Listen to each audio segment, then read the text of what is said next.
Okay, am I still here? Can everyone see the You are slides? there, and so are the slides. Fantastic. That's just what we want, right? Okay. So my name's Teresa Goddard. Thank you so much for having me today. I'm from the Job Accommodation Network, which is a national free resource on the topic of job accommodations and the ADA. And I'm going to get into that a little bit more, but I'm here today to talk with you a little bit about some of the work that Jan has been doing and some case studies involving accommodating a hybrid workforce. So as we're starting to see people return to work. Sometimes team members are staying at home while some others go into the office. And so some people are also working in a hybrid capacity where they might be in the office at some times and working from home at other times, just as uh, our workforce's response to the global pandemic. I'm going to talk with you a little bit about some of the cases that Jan has had and accommodations that were attempted. I am the lead consultant for the Jan Sensory team. And the sensory team primarily takes questions on vision, hearing, and communication disorders, but we also handle a lot of other things as well. So some of these studies will be, or case studies will be from my team, and some will be from others. JAN is funded by a contract with the Office of Disability Employment Policy at the U.S. Department of Labor, but we're based at West Virginia University.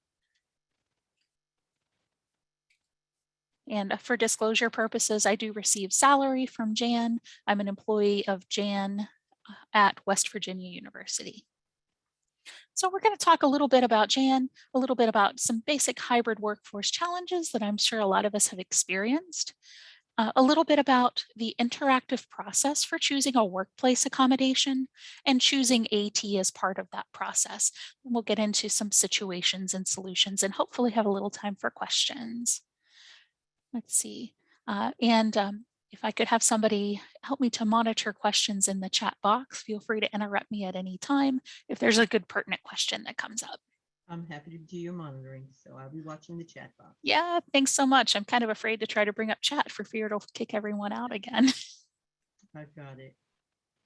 Okay, so the JAN service, also known as the Job Accommodation Network, has been around for over 30 years.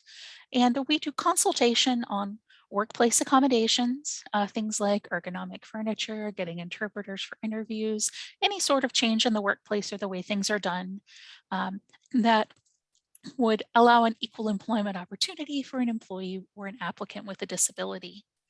We also provide technical assistance on the parts of the Americans with Disabilities Act and the Rehabilitation Act that pertain to the rights of employees and applicants with disabilities and the responsibilities of employers to people in that protected group. We also have a team that deals with entrepreneurship. So if you either have an idea for a small business yourself, or you have a client who is interested in becoming self-employed or starting a small business, we do have a team that can provide them with resources. We are experienced, free, national. We serve all US states and territories. We strive to be easy to use, and we are very confidential.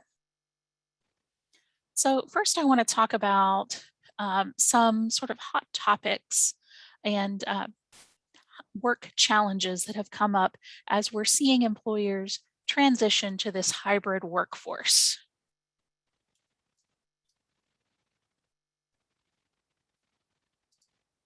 Okay, so one big challenge has been equipment. It can be very difficult to ensure that people have access to good ergonomic setups when they're not in the work environment because first of all, when we all went home for telework, or at least a lot of us did, most of us left all of our great office equipment behind and had to find ways to work out of alternate spaces, usually in our homes.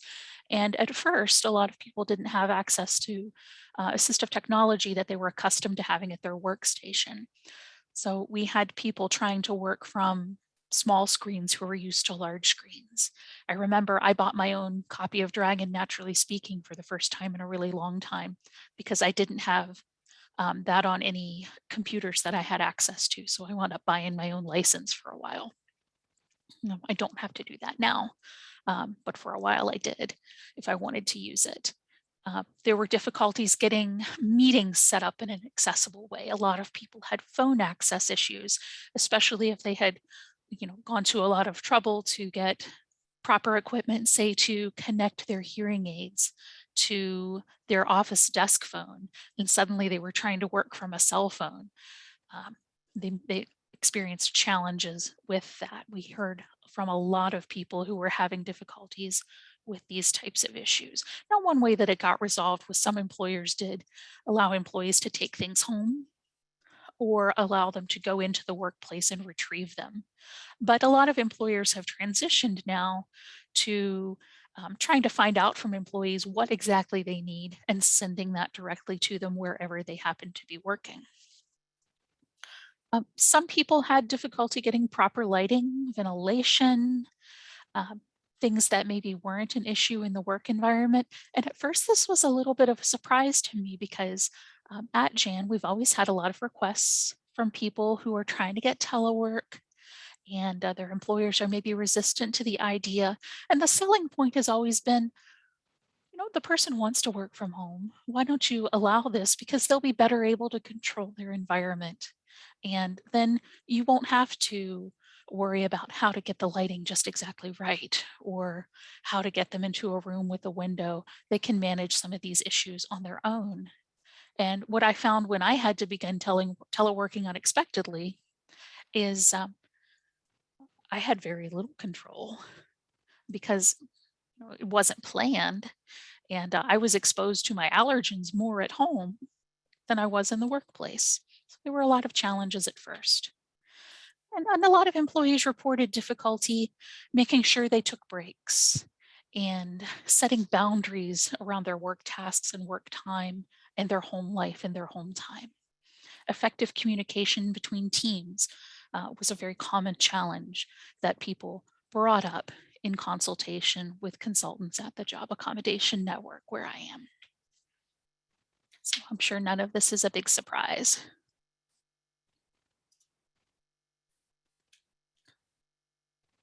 So what employers and employees experienced was a need to adapt more commonly used accommodations for the new working environment.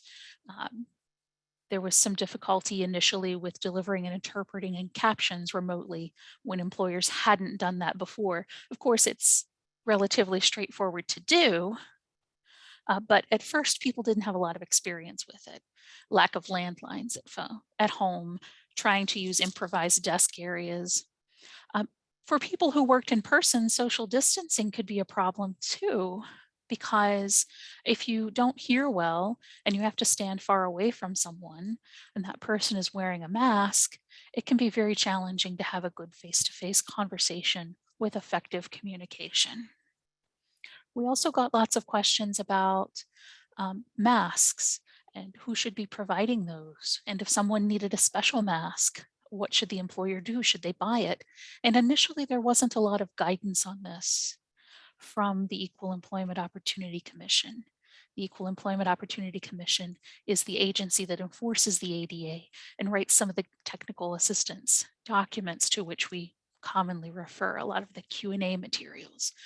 So they've now clarified that if an employer is providing PPE, like masks, and an employee who is deaf needs their coworkers to wear clear face masks for effective communication, then it should be the employer providing that modified PPE. But initially, it wasn't always clear. So what happened was Jan consultants and our consumers had to kind of fall back on the interactive process, which if you're not familiar, the interactive process is the process that is used in the workplace to recognize that an accommodation request has been made and respond to it appropriately, leading to a successful accommodation under Title I of the ADA or under 501 of the Rehabilitation Act. And it involves 6 steps. This isn't really an official process from the EEOC. This is something that Jan developed as our Jan 6-step process to try to get people to a successful accommodation. The first step is surprisingly challenging. It's recognizing an accommodation request because sometimes employers don't realize that a request has been made. Next, they need to gather information to ensure that they have enough information to make an appropriate response. And this often includes getting a note or a form from a doctor. Next, the employer and employee together would explore accommodation options. The employer will then be in the position of being able to choose among the range of effective accommodations. The accommodation is implemented, and then it's helpful if the employer monitors that accommodation to ensure that everything continues to work smoothly. And that's how we get to a successful accommodation, at least in theory. But as you'll see from some of the examples, it can be a little messy in practice. Let's look at an example. So as we're returning to the workplace now, we're starting to have to reconsider some things that we haven't had to think about for a long time. So offices that went to full remote work now often have people returning, and some of those people have new or changed accommodation needs, especially if the employer has also changed spaces or if the employee has acquired a disability during this gap of time when they were out of the office. So here's an example. So an employee uses a cane for walking and balance, and the employer wants to have some evacuation drills to make sure we can all get out safely since we haven't practiced this for a while. The employer wants them to use an emergency evacuation chair during drills, and of course, in case of emergencies. But the employee would prefer to stand in a fireproof hall. And sometimes people do stay in a place of refuge during something like this, either a drill or a true emergency. But the employer had investigated the possibility of the employee standing in the fireproof hall, but the fire marshal said, no, that's unsafe. Now, primary consideration should be given to an employee's first accommodation choice. However, employers have the flexibility to choose among effective accommodations. So what should they do? So how could this employee evacuate safely in an emergency? Perhaps the employer could relocate the workstation to a spot that's easier for them to evacuate from. Perhaps something on the same level as an exit and as near as possible to an exit. But they could also allow an alternate drill procedure. So sometimes employers ask us, and I know this seems a little strange to some of our ears, what if the employee refuses to get in the evacuation chair during drills? Well, I might refuse to do that because I might feel unsafe having coworkers try it for the first time with me in the chair. One option is to consider training coworkers on chair maneuvers using something of similar size and weight to the person who would be evacuated. And the first time they might even try the moves with the chair empty. But if you wanted to be a little more realistic, you could try putting something else in the chair of similar size and possibly similar weight so that they can learn those moves without the person having to be in the chair. It also might be a good opportunity to develop a plan of action with the employee so that you can get their take on what should happen in an evacuation situation and plan ahead for it. There's a sample plan of action form on the JAN website. And confirming with the person's medical provider with a release, of course, and with emergency responders can be very helpful in determining a good plan of action. Another point that is starting to come back to the forefront of people's minds is how are we going to evacuate those who are deaf or hard of hearing successfully? And of course, there are lots of ways to do that. On the JAN website, we do have listed a number of vendors of things like alerting devices and other things that can help to improve situational awareness. That could be helpful for responding to an equipment sound as part of your job, or it could be helpful in responding to an emergent event. And we have pictured a thing from a silent call communications. So this is a receiver that works with some of their transmitters. The silent call communications equipment is designed to pick up on sounds, or on other things like an electric signal that a doorbell is being activated, and let you know by flashing a light or by vibrating. So I want to look at another example, as we don't have a huge amount of time today. I'm moving a little quickly, I apologize. Another typical problem that we've seen arising is meetings. So this is kind of a little bit of a hybrid example, if you will. This example was drawn from a number of different case calls. So it has elements of several different calls that came in. A team of engineers included hard of hearing and deaf employees. Some of those employees use captioning as their usual method of accommodation. Some need ASL interpreters, and some need no accommodation at all, just their personal assistive devices, their own hearing aids, and a group that is willing to meet using effective meeting etiquette, like one person talks at a time and we limit our interruptions. We use a microphone when necessary. So a typical approach would be to provide CART services and interpreting services, maybe from a community-based interpreter as needed. Those services can also be provided remotely. And it might also be helpful to see if an employee who uses a hearing aid would benefit from an assistive listening device or an assistive listening system like a looped conference room if we were meeting in person. Something compatible with their hearing aids that would address background noise, and maybe also microphones and good moderation so that we have good effective turn taking and effective communication habits in our meeting. Sometimes there's no substitute for that human element. If you are interested at all, this slide has tips for communicating through a sign language interpreter.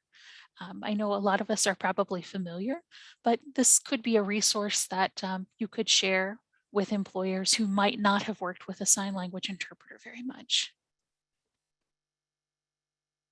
So the team struggled with communication when they suddenly had to pivot to remote work and started using remote meeting platforms. And initially people were using a lot of different platforms. Some were on Teams, some were on Zoom, some were using remote whiteboard apps. There were a lot of different approaches initially.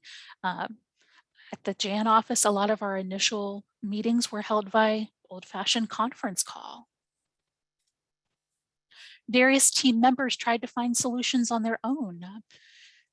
As I said, a lot of these calls were actually about engineers, and they tend to be very motivated to try to find solutions on their own.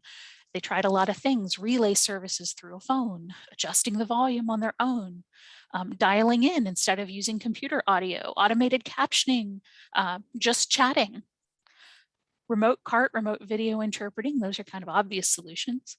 And some people went back to their audiologist and said, hey, doc, how do I hook this hearing aid up to my computer?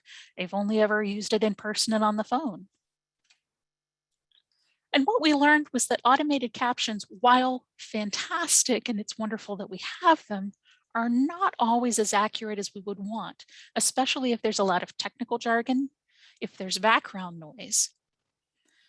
But they can be a good option if there's an on-demand need that we didn't know about in time to get a CART practitioner or an interpreter, or as a backup option. One really innovative use that I've been seeing is people having the automated captions on kind of as a default, but maybe also engaging an ASL interpreter.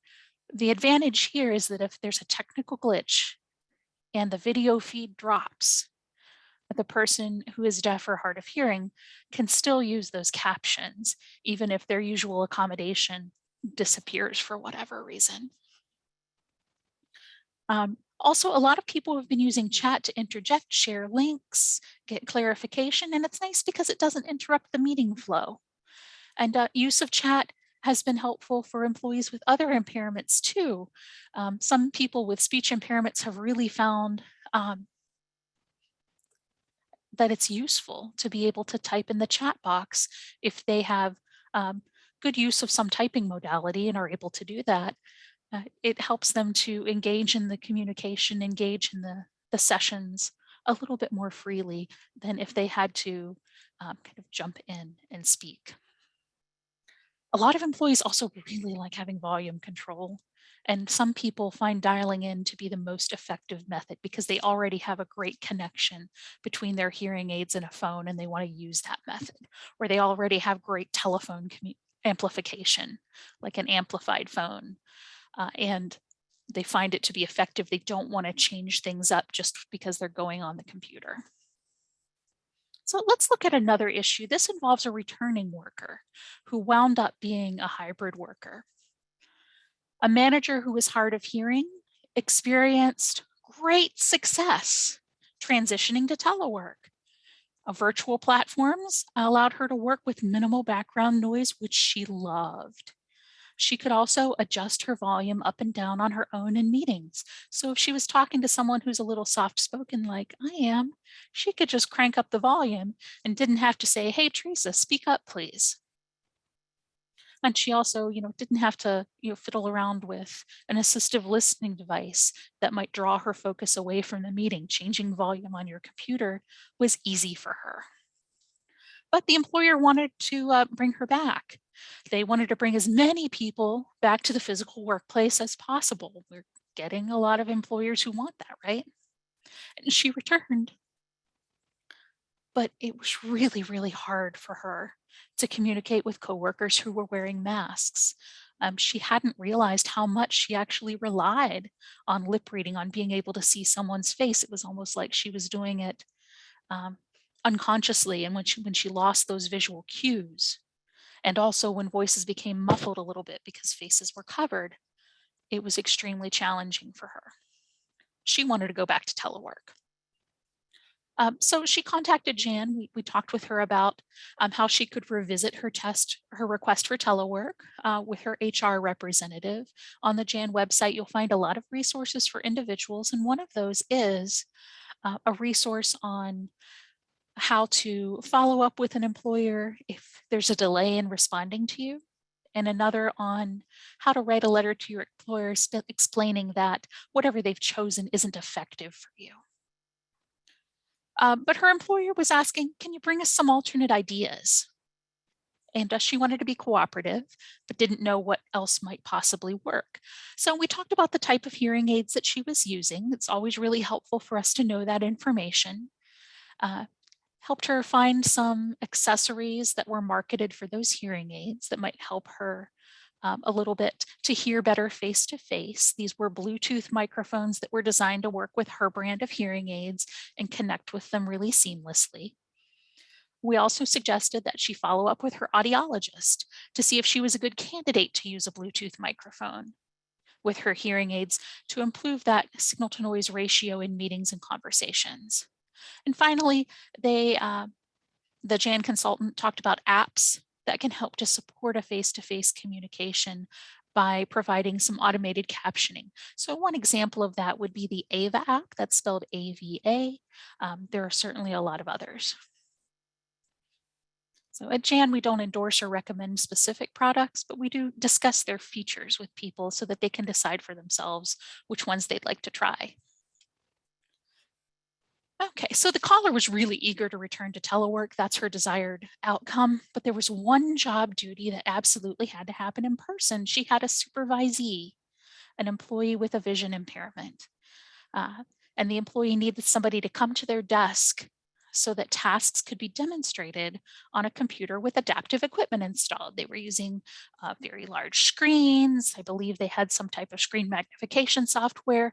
So when they would go, say, to their manager's desk to be shown how to do something, they couldn't see it very well. And of course, when they got back to their desk, everything looked completely different because of the assistive software and everything. So they needed somebody to come to them and show them in person how to do certain things. Screen sharing at a virtual training was not effective for them because if I share my screen with someone who has a vision impairment, then they see what I see and they need to see things in a manner that works best for them. Now, could they have fiddled around and found some sort of workaround? Maybe, but the person with the vision impairment needed an accommodation too. This was a case of competing accommodation needs. So what happened was the employee decided to seek some new documentation to support her preference for telework, except on those days when she had these in-office tasks. And she was also going to request some hearing aid accessories and other supports to help her communicate more effectively in the office with people who were wearing masks. So it wound up being kind of a two-part accommodation solution, which is often the case. So can telework be full or part-time? Sure. It's possible often to negotiate how much time to spend in the office and find alternate accommodations for in-office tasks. Uh, it's not true in every case, but it's true in many cases. And there's guidance from the EEOC on how to determine how frequently someone should work from home and which tasks could be shifted off to someone else and which the person actually absolutely needs to do and are essential functions of the job. This hearing aid versus mask thing has been huge in 2020 and 2021. There are some things you can try. Clear face masks help a little bit, but except for the really high-end medical grade ones, they often tend to fog up pretty easily. You can also try improving the signal to noise ratio by having a quiet environment and amplifying those things that you want to hear, like the voice of the coworker to whom you're speaking. Changing the modality of your communication using more instant messaging and email can also help a lot. Utilizing CART interpreting services in meetings is a great form of support. And automated captioning options can be used not only in meetings, but also for face-to-face conversations. Now, are they perfect? No, they're not. But can they be a good option when you don't have an interpreter or a CART practitioner available? Sure. Everything depends on the person and what's effective for them. So what's new in automated captioning? Interpretype has been cloud-based for a little while now. It used to be Interpretype was all on the machine that you were using it on, which was really nice for secure settings.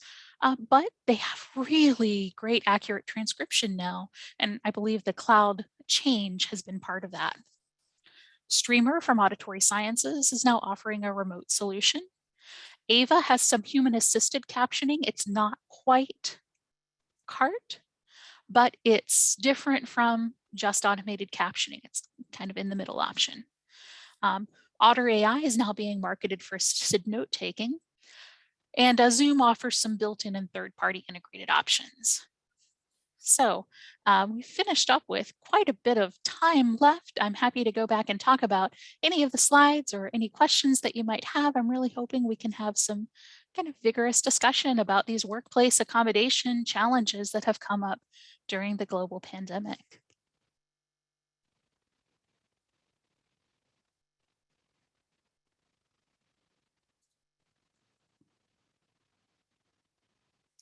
So is anyone actually working with providing workplace accommodations during this time?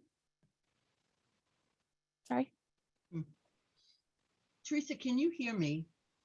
Yes, I can hear you now. Okay, so I'm just having some difficulty unmuting anybody that may want to, and I'm no longer seeing the chat. So I'm going to try to get Naomi to come back in. Yeah. Yes. We had the same issue in the session I was in at 9 o'clock. Something happened at the end of the last session. Yeah. Okay. So let's get Naomi. So but while you're doing, have questions right now, please just start putting them in the chat box. We will catch up with you as soon as we can unmute. Yeah. So everyone, I can see the chat box still. So if you'd like to type something in chat, go ahead and put it there. And what I would like to do is actually share with you a couple of other resources while we're waiting on questions, basically. Oh, we have a Jan fan. Thank you so much, Erin. Okay. Okay, guys, everybody hold your breath. I'm going to try to share screen again. Answer the phone.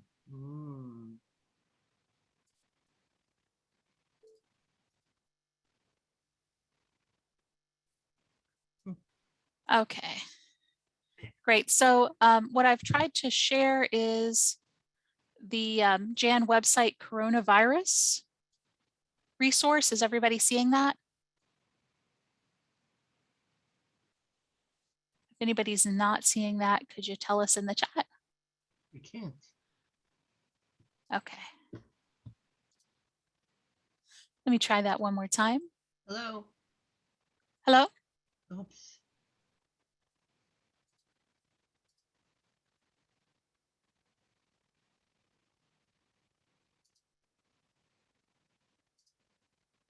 Mike, Naomi, are you hearing me?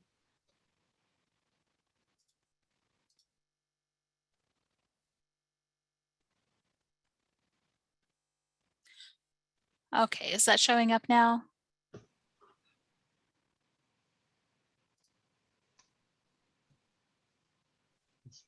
Hello, Naomi.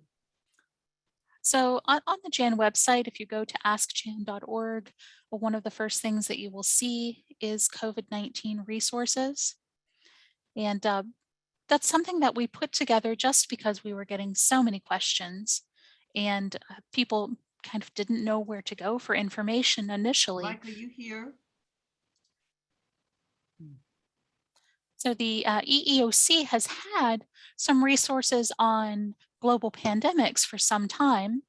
They've had the pandemic preparedness in the workplace and the ADA document, which was actually developed earlier on in response to some earlier pandemics that were thankfully not quite as widespread as what we're experiencing now. But they've developed a new resource in response to the COVID-19 pandemic called What You Should Know About COVID, the ADA, the Rehabilitation Act, and other EEO laws. I'm just going to try to show it to you really quickly. Here it is. It's on the EEOC site, but Jan does have a link to it. And I'd be happy to send that out if anybody has trouble finding it. And they cover just a whole lot of things that people have been asking about, like confidentiality of medical information. How do we deal with things like daily temperature checks during this time? Do daily temperature checks need to be kept confidential? And the EEOC clarified that yes, that needs to be confidential. They talked a little bit about screening applicants for symptoms of COVID-19 and whether or not that's permissible. But Section D is all about reasonable accommodation and how to navigate that during this time. Kind of what are the new issues that are coming up? So one thing that people ask about quite a bit is in a workplace where all employees are required to telework during this time, should an employer postpone discussing a request from an employee with a disability for an accommodation that won't be needed until he or she returns to the workplace when mandatory telework ends? And the EEOC said no, not necessarily. It might be okay for an employer to give higher priority to discussing requests for reasonable accommodations that are needed while teleworking, but the employer can also start discussing this request now so that they can acquire the information that they need to make a decision. And then if the accommodation is granted, the employer also might be able to make some arrangements in advance, and that would allow for a more seamless transition from telework to in-person work. And that's what we hope for, of course, for anybody who's going to need an accommodation when they come back. One big challenge is that, as we mentioned in the example, some people may have acquired a medical condition, or they may have a condition that has progressed while they've been out of the office. So their ergonomic workstation needs may have changed. They may need new assessments. Other things may have happened too, like vision may have changed. So some people may need to start transitioning from using a screen magnifier to using screen reader if they have a progressive vision loss. And employers need to be prepared that people's needs may have changed. Is anybody experiencing something like this?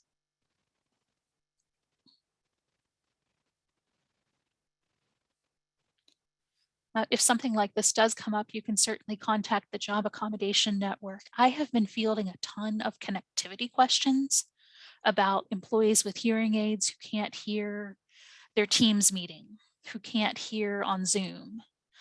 Yes, Lisa has something to say. Oh, thank you for your presentation. Thank you, Lisa. That's nice to hear. Question about meetings. When we have staff meetings, interpreters are automatically requested, but employees who are hard of hearing must make a request for CART or RCC captions. That's interesting, Lisa. Um, I've always kind of encouraged employers, if they know that one of the attendees is going to need an accommodation, whether CART or an interpreter is more suitable, that employers make an effort to um, keep the hoops that that employee has to jump through minimal. So in other words, um, if it's possible not to have the onus on each individual request on the person with the disability, let them make more of an umbrella request, and then meeting organizers can arrange CART on an as-needed basis for them. That's ideal. Some people, though, really like to make the CART requests. Some people even like to make interpreter requests on their own because they have specific needs, like they need a provider with a specific vocabulary. So I think if a person prefers to make requests in advance of each meeting because they have a certain specific need that works best for them, I think it's okay if that's what the person prefers. But in general, it's ideal if employees can make a request to have, say, CART transcription available at all mandatory meetings.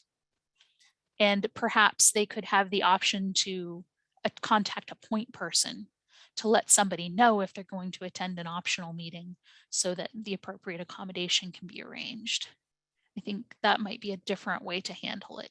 And of course, there's nothing wrong with having both CART and an interpreter present for a meeting. In fact, it can be really useful. Some people who prefer the interpreter for effective communication also like to have either automated captioning or CART available because it reduces their need to take notes. Many people do find it challenging to take good effective notes while also watching the interpreter. So if you can afford it, both is great.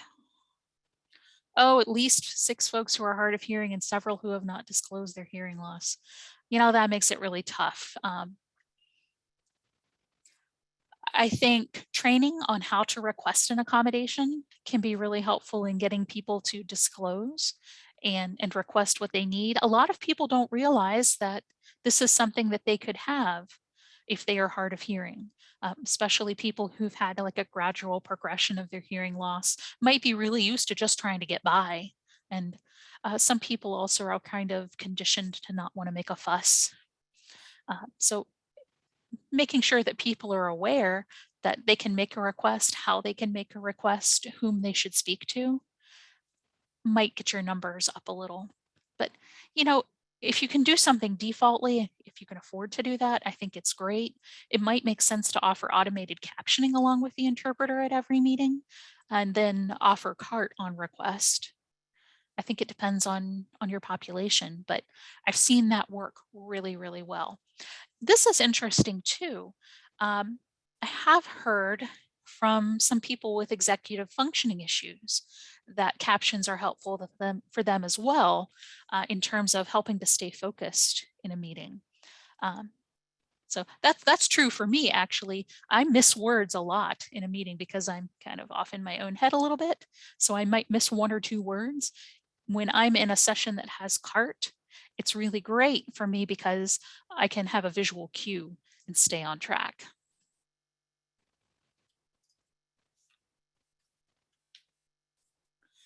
Okay, any other questions?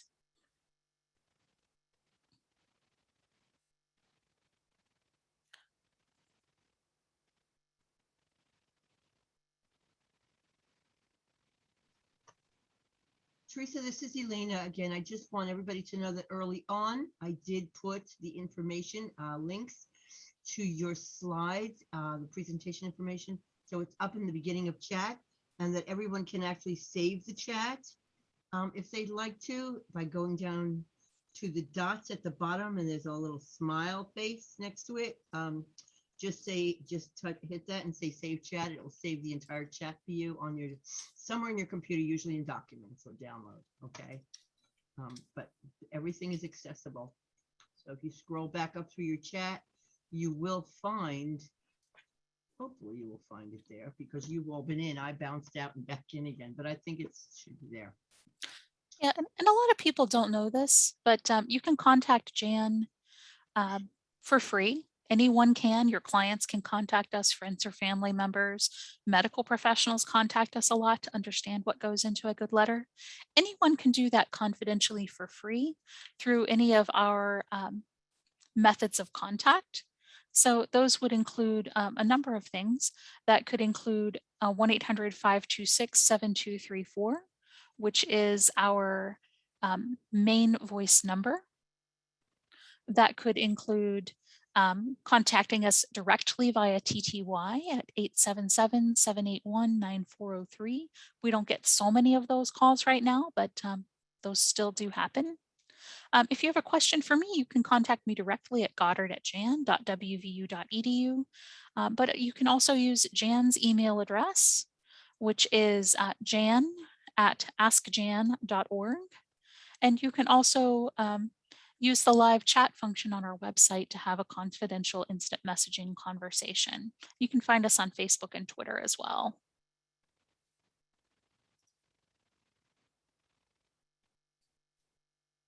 So I'm going to try to share that contact information just really quickly.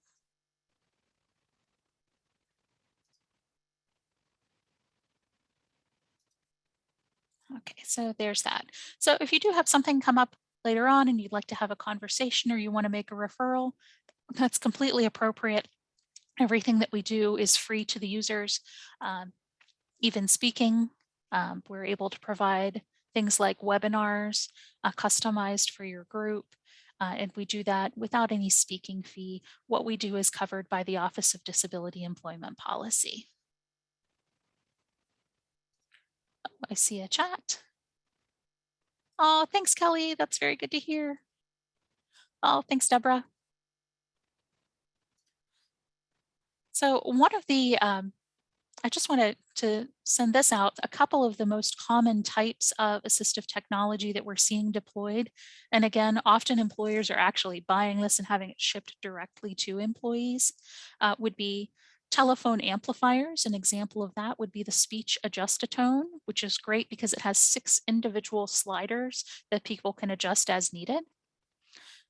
A lot of people are either buying or trying to ask their employer to buy streaming devices to pair with their hearing aids. This would include something like the ComPilot 2 if you're a Phonak hearing aid user. Oticon also has a great line that is good for connecting to the phone or to other things. A lot of people are using things like the Roger Penn Bluetooth microphone to set down on a table or on their desk to better hear the person with whom they're speaking in a face-to-face situation, perhaps a small meeting or a face-to-face at a desk. So that's been surprisingly common. Ergonomic keyboards, gosh, Jan has been very gracious in making sure that I have ergonomic keyboards and mice, and also the assistive software that I use on a regular basis. When they got me set up with the current computer that I'm using, all of my assistive software that I've always had was right on it. And they also made sure to send me the right kind of keyboard that I've always used and the exact mouse that I needed. I think if an employee tells you something is what they need, it's always a good idea to believe them, even if you're not sure that you can give them exactly what they're asking for. You can trust your employees. Oh, and I see Elena popping up. I think my time is done. There's never enough. This is absolutely wonderful. Thank you for everything. And again, Teresa's information is up on the screen. And if you go back through the chat, and if you have saved the chat, it is all there for you, including the presentation. And of course, if you had downloaded that code, you've got all that. So it's all attached to our spreadsheet. And you could always contact Disability Rights New Jersey as well, and we will get that all to you. So again, thank you, Teresa. Thank you, everyone, for attending. The next session in this room will start at 11 a.m. and see you all soon. Thank you. All Bye-bye right. now. Thanks, Elena. Bye.